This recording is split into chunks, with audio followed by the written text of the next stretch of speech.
Let's talk about time. What actually is it? What is that the clocks are measuring? In the end of 19th and the beginning of 20th centuries, there was a change developing in the way that time was viewed in physics. Albert Einstein developed first a special theory of relativity that showed how light waves behaved in different reference frames. Later, he developed a special theory of relativity that explains time is no longer immutable, and indeed, different observers in a relative time frame measure different times. Hence, time is not absolute, it's relative.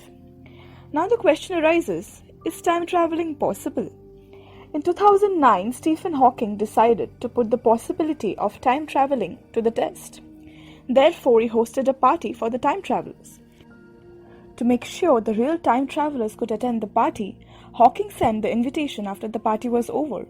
He hoped that copies of his invitation card in one form or the other will survive many thousands of years.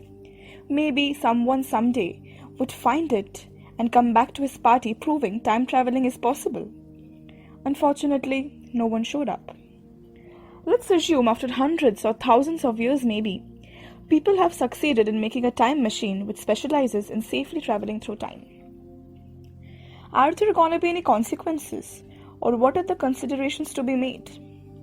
Here is where the concept of grandfather paradox comes. What if I'm traveling back in time and killing my grandfather before he ever met my grandmother?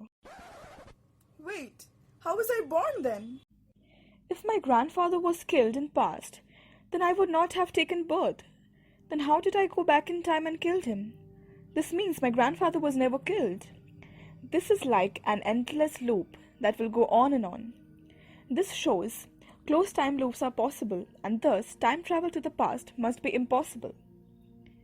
What about time traveling in future? A way to travel into future would be traveling at the speed of light in space. Suppose my friend and I are wearing identical watches and we synchronize them before I blast off into space, with my rocket receding at the speed of light. For me, time would slow down. The faster I travel, the slower I would run through time. This is time dilation. In the same speed, if I make a few orbits around the Earth before I return, after comparing our watches, I would observe that less time has passed for me. Would this mean I have traveled in future? Well, according to space-time, yes.